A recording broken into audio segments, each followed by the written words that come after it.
Bueno, mis hermanos, pues buenas tardes nuevamente. Seamos bienvenidos al sermón, a la predicación de este día.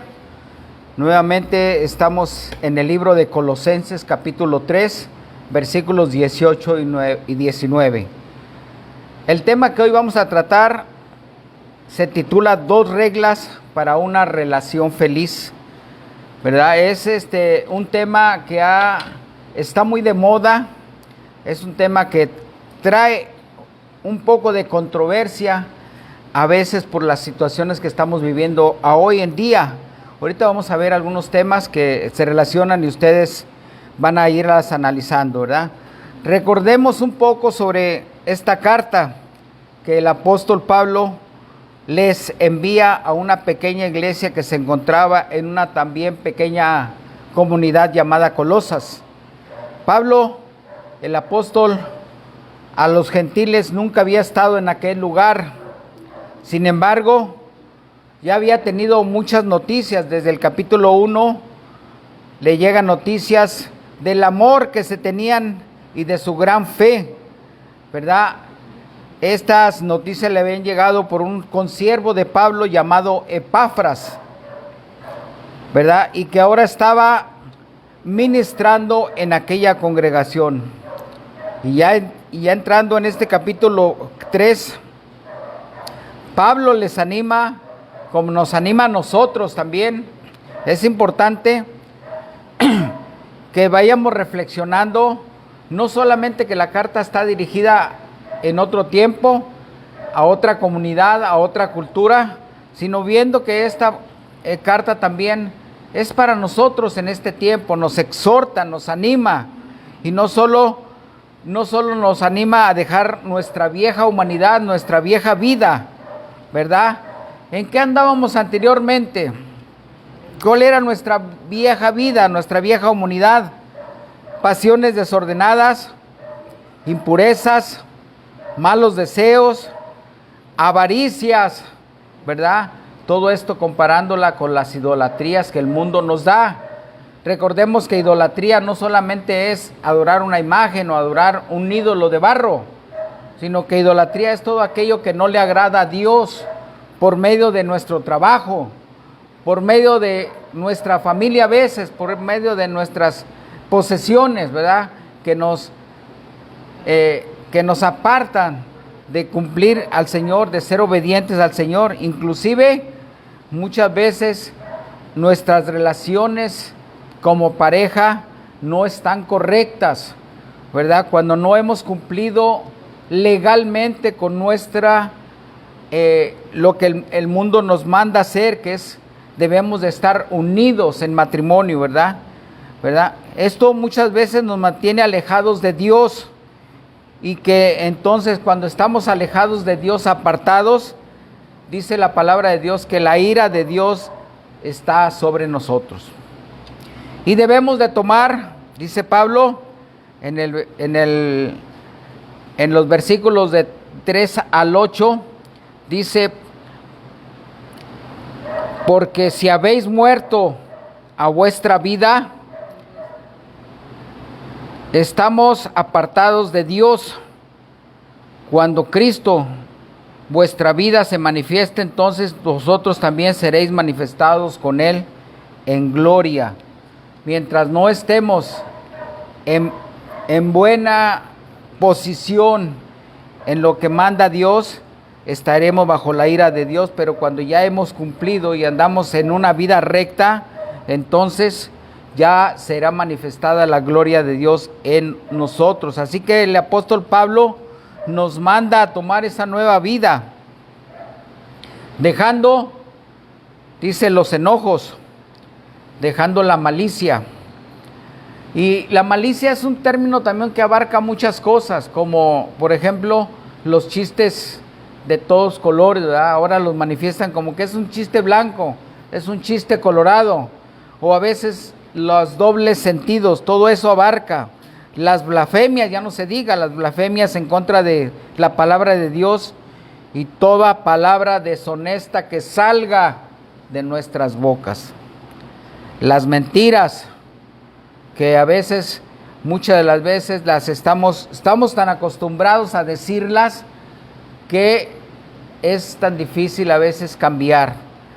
Dice, revístanse del nuevo hombre, renovando, dice, renovando. ¿Qué quiere decir renovando? Echen fuera todo lo que no sirve, todo lo malo que ya aprendieron, y vístanse desde nuestro interior, desde nuestro corazón, desde nuestros pensamientos de misericordia, de bondad, de humildad, de mansedumbre, de paciencia. Sopórtense unos a los otros y la palabra de Cristo more en abundancia en nosotros, cantando con gracia como lo estamos haciendo. A veces por eso no nos salen los cantos, no lo podemos hacer de una forma fuerte, agradando a Dios. ¿Por qué? Porque nuestra humanidad vieja ahí está. Dice, cantando con gracias, salmos e himnos espirituales, dando gracias a Dios Padre por medio de su Hijo amado. A veces desde acá, desde donde estamos, podemos ver cómo cada uno de nosotros podemos hacer un canto de una forma fuerte, de una forma que sale desde el corazón, pero a veces vemos también tristemente bocas que no se mueven, bocas que están cerradas, bocas que no vienen a darle la alabanza a Dios. Encontrando por este medio de las alabanzas también una gran paz espiritual, ya que la palabra de Dios habita ricamente en nuestros corazones.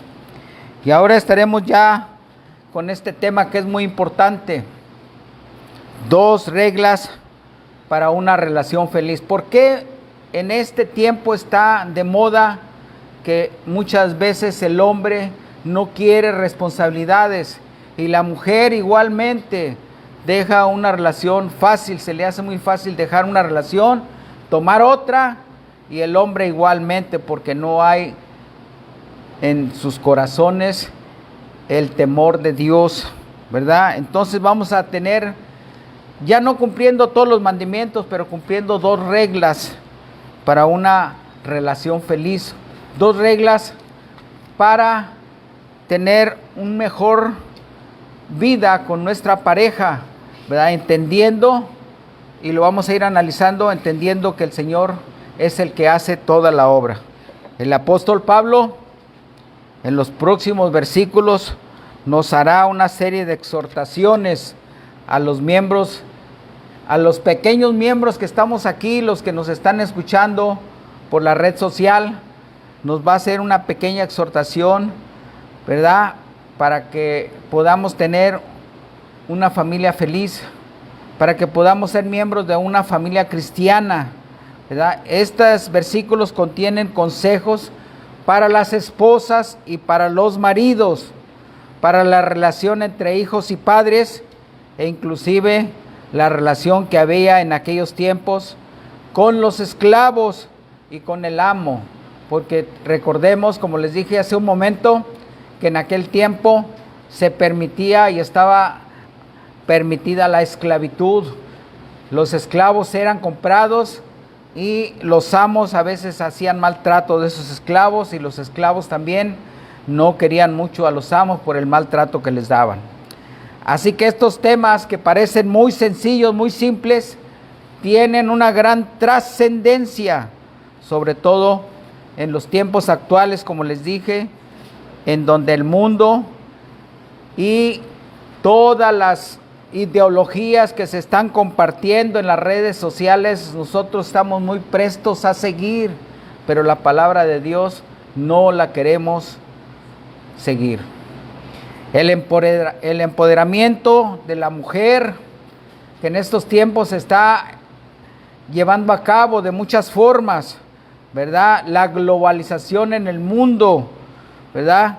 Entonces todo eso vamos a ver de una forma simple cómo se está llevando a cabo todo esto y las consecuencias que está trayendo.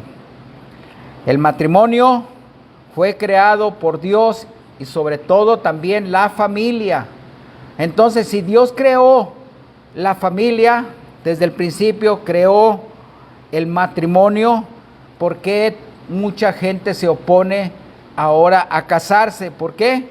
Porque se están alejando de la palabra de Dios. Cada día vemos cómo la palabra de Dios, el ser humano se está alejando de la palabra de Dios y están siguiendo sus propios comportamientos, lo que dice la palabra de Dios, sus concupiscencias, sus deseos carnales. Eso es lo que está sucediendo. Así que el matrimonio fue establecido por Dios como una gran fuerza en la vida cristiana.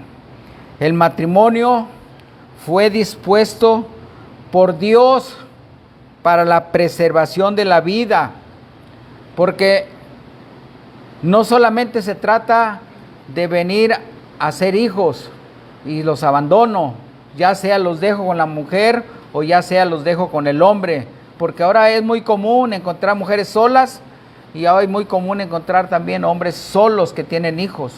Entonces no solamente el problema es de uno o de otro género, son problemas comunes que se están viendo en la sociedad en esta nueva vida. Pero la palabra de Dios es muy clara cuando dice que los hijos y la familia fueron dispuestos por Dios para la preservación de la vida, contrario a las ideologías de género. Que estas ideologías no crean que son nuevas, han existido desde los tiempos anteriores, desde los tiempos que fueron sacados de la esclavitud, el pueblo judío, ¿verdad? Se han extinguido, que han existido desde siempre, se han extendido mucho, sobre todo en estos tiempos, porque las redes sociales nos los muestran abiertamente y son un vehículo para que la gente las vaya siguiendo. Pero el matrimonio no solo sirve para preservar la vida, sino para muchas otras cosas en la vida, como son el fundamento de la sociedad, la familia, son el fundamento para la educación de los hijos, son el fundamento para que una familia pueda vivir feliz, en comunión, el respeto, y si no lo hay, pues entonces todo se empieza a desmoronar. Sobre todo cuando el ser humano no quiere reconocer a Dios como el creador de todo ello. Porque cuando una familia se desintegra, se deteriora la sociedad principalmente. Cada vez que un matrimonio se separa, cada vez que un matrimonio se desintegra, cada vez que los hijos quedan solos, la sociedad repercute y se empieza a derrumbar la sociedad. En la primera carta a Timoteo, Pablo nos enseña de una manera especial que Dios ha dispuesto la vida en el hogar como medio de desarrollar cualidades espirituales, de modo que de la iglesia surge el liderazgo probado en el hogar. Desde ahí, precisamente desde la palabra de Dios, cuando es bien entendida, va a surgir el liderazgo en el hogar. Un liderazgo que está siendo probado por Dios, que está siendo fortalecido y que está siendo edificado por Dios mismo, ¿verdad? Que Él es el creador de todo. La unidad familiar se debe mantener no importando el trabajo, los negocios, la vida social, porque si no, los hijos sufrirán falta de afecto, falta de compañía, de educación y sobre todo de disciplina. Muchos padres han tenido que confesar, y algunos de nosotros hemos sido testigos, muchos padres han tenido que confesar entristecidos a causa de un hijo o de una hija descarriados por haber sido descuidados en tal o cual actividad. En algún momento yo tengo mucha tristeza porque mira cómo anda mi hijo, mira cómo anda mi hija. ¿En qué trabaja tu hija? No sé. ¿En qué trabaja tu hijo? No sé. Entonces, sí se imaginan, sí saben, pero están entristecidos por la forma en que los están viendo, cómo se están desviando, ¿verdad? Vayamos entonces a el versículo 18 de Colosenses. Dice así. ¿Quién me lo puede leer, por favor? Casadas, estad sujetas a vuestros maridos, como conviene en el Señor. Amén.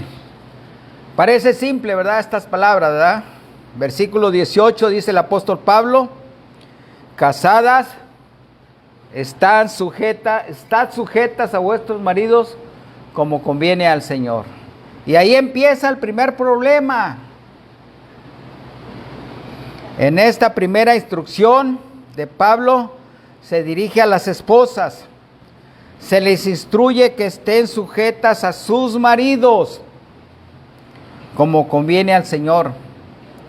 Pero ya empezamos con el primer problema, porque este término de sujeción en un diccionario normal, secular, dice que es una acción de sujetar, unir algo que no puede separarse o dividirse. Es similar con la palabra sumisión, que en el diccionario secular se refiere a una actitud de los individuos que se deben someter a una autoridad o a voluntad de otras personas sin hacer cuestionamientos. Término que manifiesta humillación para muchos o esclavitud para otros. Entonces, por eso les digo que estos términos son los que están haciendo que mucha gente no los permita, no los tome para sí. ¿Por qué? Porque tanto el término sujeción como el término sumisión son dos palabras que no nos gustan. Pero si los entendiéramos desde el punto de vista de que Dios, porque dice ahí bien claro, como conviene al Señor. Y ahí viene una pregunta. Preguntémosle a Dios si la mujer que Dios hizo como ayuda idónea para el hombre, la hizo para que fuera una sierva sin valor para la humanidad, para el matrimonio. Pero eso es mentira, porque para Dios todos somos valiosos.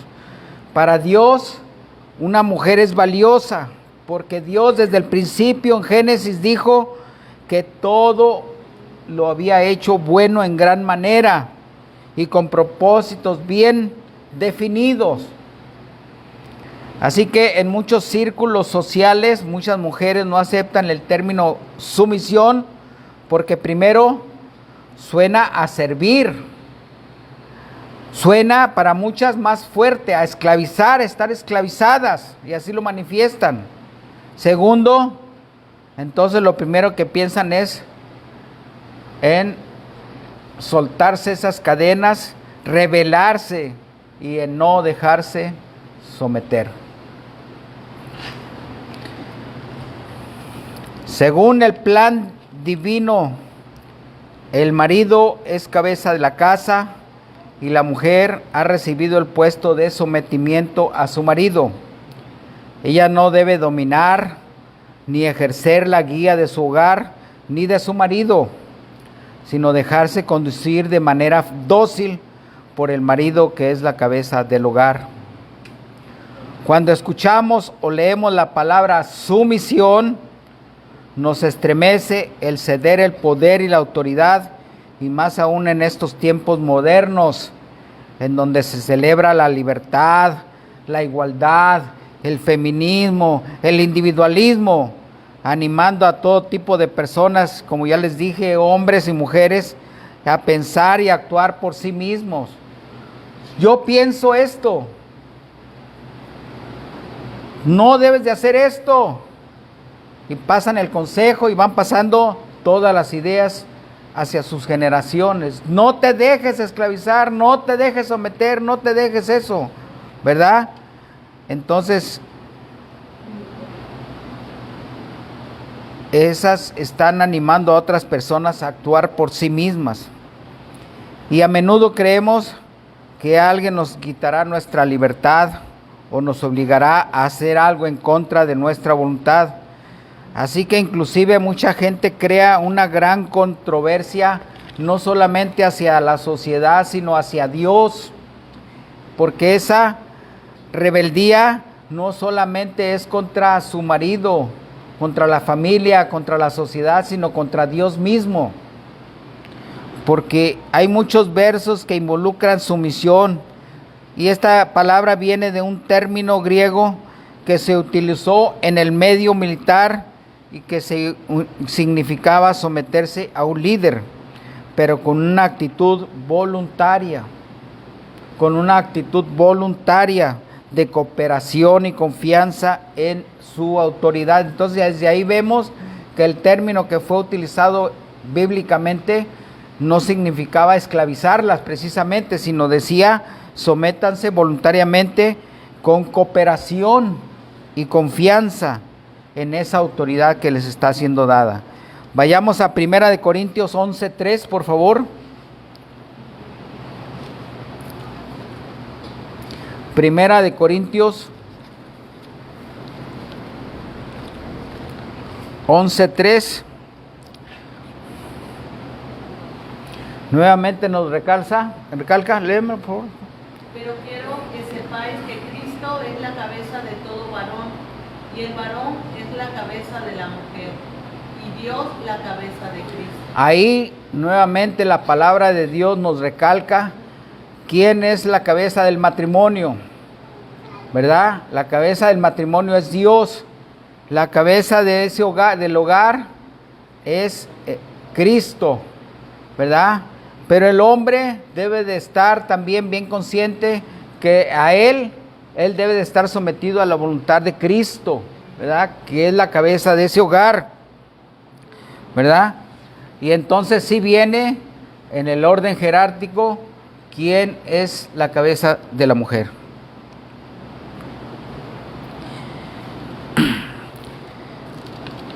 Génesis 2, vayamos a Génesis 2.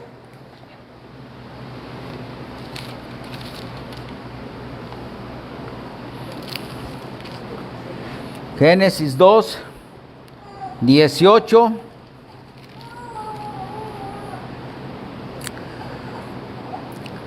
Léamelo. Y dijo Jehová Dios: no es bueno que el hombre esté solo, te haré ayuda idónea para él. Al 20, hasta el 20. Jehová Dios formó pues de la tierra toda bestia del campo y toda ave de los cielos, y las trajo a Adán para que viese cómo les había de llamar. Y todo lo que Adán llamó a los animales vivientes, ese es su nombre.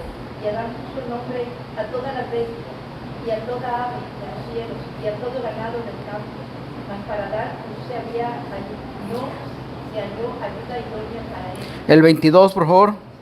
Y de la costilla de Jehová Dios tomó del hombre, hizo una mujer y la trajo al hombre. Ahí está. Primeramente, desde la creación vemos que Dios formó al hombre. De ahí empieza todo, ¿verdad? Y a Adán le dio toda responsabilidad de las bestias, de las aves, para que les pusiera el nombre, ¿verdad? No solamente para que las domesticara, sino que les diera un nombre a todo ganado del campo. Pero ¿qué dijo Dios? Pero Adán está solo. Y entonces en el 22 dice que de la costilla de Dios tomó del hombre e hizo una mujer y la trajo del hombre. Por eso es el término la costilla. Es mi costilla.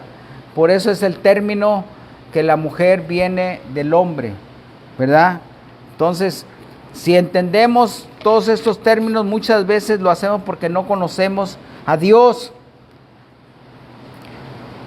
Incluso el mismo Señor Jesucristo, que es la segunda persona, demostró sumisión al Padre.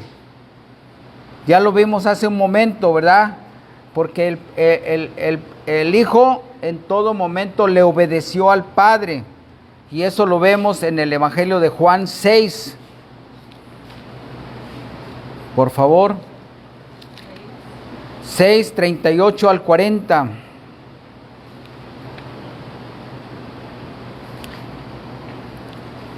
Porque he descendido del cielo, no para hacer mi voluntad, sino la voluntad del que me envió. Y esta es la voluntad del Padre, el que me envió, que de todo lo que me diere no pierda yo nada, sino que lo resucite en el día postrero. Y esta es la voluntad del que me ha enviado, que todo aquel que vea al Hijo y cree en Él tenga vida eterna, y yo le resucitaré en el día postrero. Ahí vemos claramente cuál es el sometimiento que tuvo Jesús al venir a esta tierra, someterse a la voluntad de su Padre y que no perdiera nada. Le dijo, tú vas a ir para cumplir la obra, vas a morir, a derramar tu sangre y que no pierdas nada lo que yo te di, porque a él prácticamente ya le dio la lista de todos aquellos que desde aquellos tiempos hasta los tiempos futuros el Señor ha de salvar, ¿verdad? Para que tengan vida eterna y Él nos resucitará en el día postrero. Son palabras de Jesús y las debemos de creer, porque si no las creemos es que no estamos creyendo lo que dice la Biblia,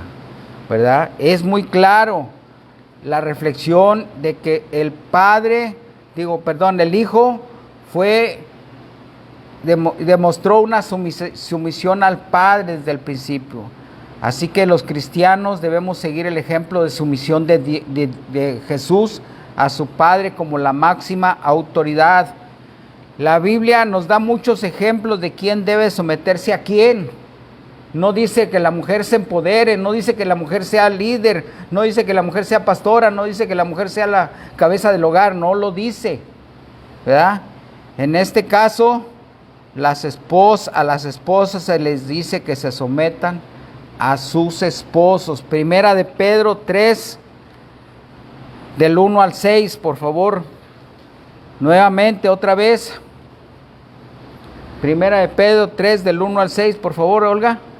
Asimismo, vosotras, mujeres, estad sujetas a vuestros maridos, para que también los que no creen a la palabra sean ganados sin palabra por la conducta de sus esposas. Así es. Al 6. Considerando vuestra conducta casta y respetuosa, vuestro atavío no sea el externo de peinados, ostentosos de adornos de oro o de vestidos lujosos, sino el interno, el del corazón, en el incorruptible ornato de un espíritu afable y apacible, que es de grande estima delante de Dios. Porque así también se ataviaban en otro tiempo aquellas mujeres que esperaban en Dios, estando sujetas a sus maridos, como Sara obedeció a Abraham, llamándole Señor, de la cual vosotras habéis venido a ser hijas, si hacéis el bien sin temer ninguna amenaza. Ahí está, precisamente en otra porción de la Biblia, como desde la antigüedad Sara le dijo Señor, ¿verdad? Y estaba completamente sometida, pero podemos pensar, es que eran otros tiempos. La palabra de Dios no ha perdido vigencia, sigue siendo. Lo que pasa que ahorita estamos sometidos mucho a las redes sociales y ya no queremos someternos a nuestros maridos, ¿verdad? Cuando una mujer es más lista que su marido, ya sea que el marido está un poco retraído por alguna situación, ella lo que debe hacer es animarlo a cumplir su papel apropiado en el hogar, pero nunca debe usurpar su puesto, ¿verdad? Aquí tenemos una expresión al finalizar en este versículo 18, la expresión como conviene en el Señor significa según el plan divino. El marido es cabeza de la casa, la mujer ha recibido el orden de sometimiento a su marido. Eso es lo que nos quiere decir cuando dice como conviene al Señor.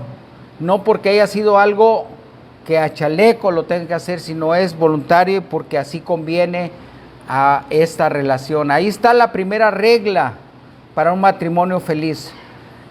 Un sometimiento voluntario como conviene al Señor, ¿verdad? Y hay más versículos que nos pueden señalar cualquier situación errónea en la que caigamos, ¿verdad? Pero debemos de tener cuidado en leer la Biblia y obedecerla. Por eso es que leerla, entenderla y aplicarla a nuestra vida. La siguiente regla viene en el siguiente versículo 19. Por favor, Colosenses 3, 19. ¿Quién me lo puede leer, por favor, Soco? Maridos, amad a vuestras mujeres, y no seáis ásperos con ellas. Y no sean ásperos con ellas. Ahí también parece una cosa sencilla, ¿verdad? Nada más que las amen, pero no sean ásperos con ella. Es muy importante el equilibrio que nos presenta la palabra de Dios. El apóstol Pablo no se detiene en su consejo a las esposas, pero pasa ahora a mostrar que también nosotros los esposos tenemos responsabilidad. Debemos no solamente quererlas, amarlas, cuidarlas, respetarlas, sino también debemos no ser ásperos con ellas. En realidad, ninguna mujer, yo creo, que pondría objeción a someterse a su marido cuando demuestra que verdaderamente la ama. Yo creo que ustedes están de acuerdo con lo que dice esta porción de la Biblia. Ninguna tendría ninguna objeción en someterse a su marido cuando le es demostrado que verdaderamente es amada. Aquí debemos entender que tampoco no se manda al marido que haga obedecer a su mujer a fuerza, a ejercer presión o a obligarla. Es decir, en la mujer el sometimiento debe de ser un acto voluntario, como conviene al Señor. Tampoco se trata de que si tú me amas, yo te obedezco, o que si tú me obedeces, yo te amo. No se trata de un intercambio, de que si tú haces esto, yo hago esto, o que si de a ti recibo algo, entonces yo hago esto. Tampoco se trata de esto, porque no es obligatorio, no son actos obligatorios, sino que deben de ser actos voluntarios. Yo debo de amar porque así me lo marca el Señor, como conviene al Señor, y la mujer debe de ser yo me someto porque así conviene al Señor. Si tú fallas, tendrás tu castigo. Si yo fallo, tendré mi castigo, ¿verdad? No debe de ser de que si yo quiero esto, porque tú me lo das. No.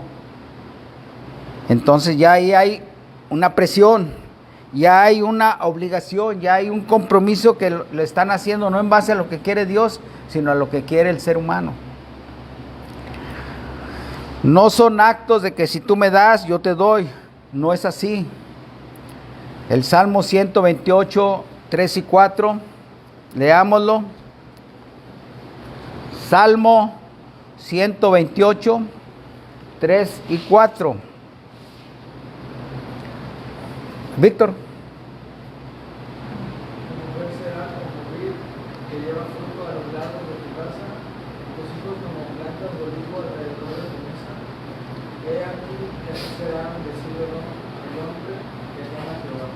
La palabra de Dios es muy clara.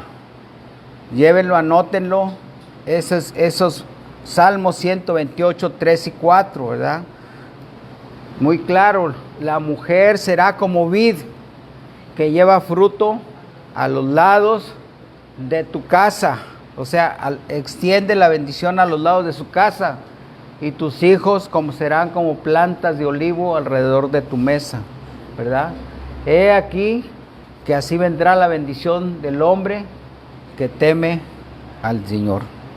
Y recordemos que el temor no se trata de miedo, se trata de respeto. La Biblia está llena de inmensos consejos para tener un matrimonio feliz y una familia feliz.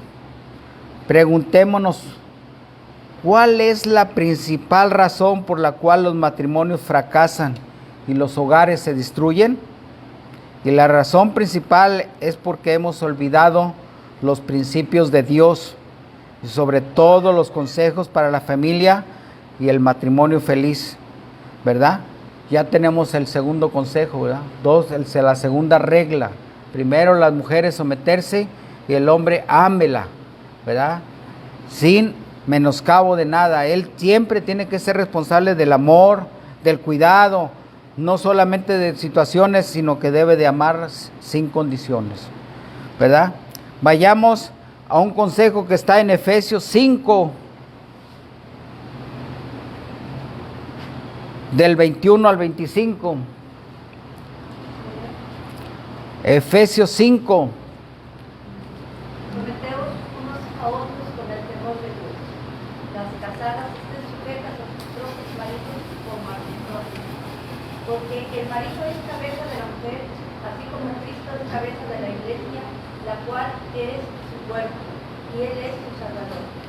Así que, como la iglesia está sujeta a Cristo, así también las casadas estén a sus maridos en todo. Así es, 28 y 29 también, brinca, 28, 29, así también. Los maridos deben amar a sus mujeres como a sí mismos su cuerpo. El que ama a su mujer y a sí mismo se ama. Porque nadie aborreció jamás a su propia carne, sino que la sustenta y la cuida, como también Cristo a la iglesia. Ahí está. Si queremos a nuestros propios cuerpos, los alimentamos, los cuidamos, aunque a veces no los queremos tampoco, ¿verdad? Porque no los cuidamos, pero dice como si fuera su propia carne, porque también la Biblia menciona que la mujer y el hombre al momento en que se unen en matrimonios somos ya una sola carne.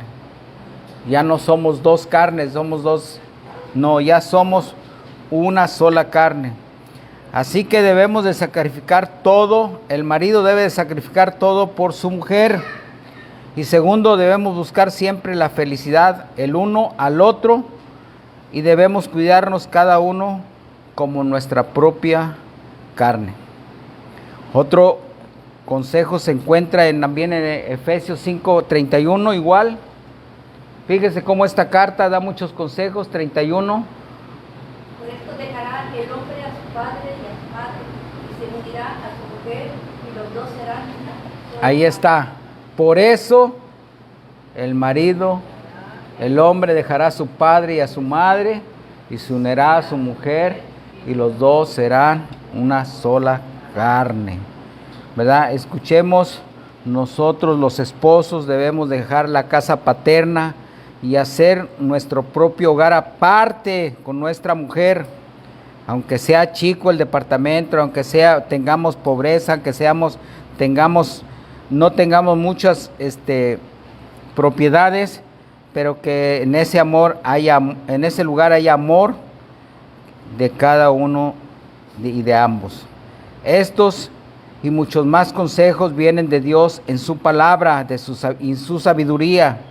Y si siguen estos sabios preceptos, desaparecerán muchos de los problemas de la vida matrimonial y habrá más hogares felices en el Señor.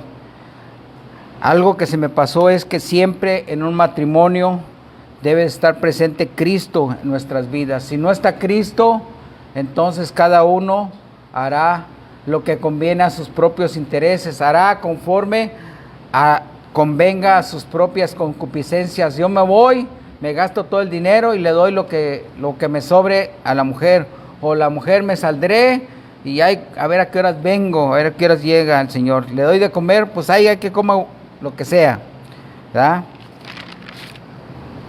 En el establecimiento de un hogar cristiano debemos de estar conscientes de algunos puntos necesarios. Primero, en cada familia debe de haber un altar familiar. Esto significa un tiempo diariamente en que la familia, todos, desde el niño más pequeño hasta el más grande, se reúnan para la lectura de las Sagradas Escrituras y la oración. Un plan de lectura apropiado y en tiempo y en lugar. Hacer un tiempo. ideal sería que fuera temprano, pero si no se puede por las diferentes actividades, en la tarde, pero hacer un tiempo para la lectura de la Biblia. Y desde chicos empezar a enseñar a los niños a que tengan ese tiempo de lectura y que aprendan la palabra de Dios. Segundo, el padre deberá mantener su puesto de autoridad y lo debe ejercer con sabiduría y amor. Ahí vemos la primera instrucción para el padre. Debe de mantener su puesto de autoridad. Él cuando salga debe de dejar las instrucciones y la mujer debe de ejercer esas instrucciones con sabiduría y con amor, ¿verdad? Para que se lleven a cabo. Tercero, la esposa y madre tendrá la primera responsabilidad con Dios y su familia en el hogar. No es prudente que la mujer tenga un trabajo fuera de casa, solamente en casos muy excepcionales. Pero la mujer debe de estar dedicada completamente a su casa y más cuando ya tienen hijos. Solamente habrá casos excepcionales, pero todo de acuerdo con la palabra del Señor. Cuarto consejo, ambos padres deben de ser ejemplo de piedad y amor a sus hijos, siendo unidos en la toma de decisiones, incluyendo la aplicación de la disciplina cuando sea necesario. La disciplina no debe de ser áspera, debe de ser con amor y no debe de ser siempre, sino debe de imperar siempre la piedad y el amor en todo, incluyendo en la disciplina. Quinto consejo, los hijos deben de aprender la disciplina del trabajo, la responsabilidad de servir en el hogar y deben aprender lo que vale ganarse el dinero. No derrocharlo, te voy a dar dinero para que de esa forma supla la compañía o supla muchas cosas que no te doy con amor, ¿verdad? Te voy a dar, entonces ya los niños no aprenden a valorar el trabajo ni el valor del dinero. Sexto consejo, por encima de todo, los padres no debemos de ser ambiciosos en ningún sentido, ni carnal, ni mundano, recordando que nuestro hogar es nuestro primer campo misionero y en todo caso el trabajar para el Señor debe de ser nuestra prioridad y cada acción debe de ser digna de Dios para su gloria y honra. Amén. Gloria a Dios, porque aquí están estas 6 pequeñas consejos. Si alguien los quiere tomar, los voy a pasar. No es fácil, por eso les decía yo que al principio, que aparentemente son 2 reglas para un matrimonio feliz, pero cuesta mucho llevarlas a cabo, porque hay diversas formas de pensamientos, hay diversas formas de llevarlas a cabo y las debemos llevar a cabo conforme a lo que está escrito en la palabra de Dios. Por eso nuestra regla de fe en todo momento debe de ser la Biblia, la palabra de Dios, porque si yo pienso que debe de ser así, yo pienso que mi abuelita me dijo esto, yo pienso que si mamá me dijo esto, yo pienso que si mi papá me dijo esto y lo hizo así, ya estamos buscando otras herramientas, ya estamos buscando otras alternativas, y lo que no falla y lo que no va nunca a desearnos ningún mal es la Biblia, Dios mismo, porque Él es el creador de la familia, de la sociedad, de todo lo que implica el matrimonio. Él lo estableció desde el principio y por lo tanto debemos de seguir esas reglas conforme a lo que está escrito en ella. Amén. Dios los bendiga, que esperemos que todo sea de grande bendición y quedamos pendientes. Vamos a orar para terminar. Bendito Señor, le damos gracias por su bendita palabra. Gracias, Señor, por ser usted bueno. Señor, que estas palabras sean de grande bendición para cada uno de nosotros. Señor, bendice el resto de nuestra tarde y que sea todo para que tu nombre sea glorificado. En el nombre de Cristo te lo pedimos. Amén.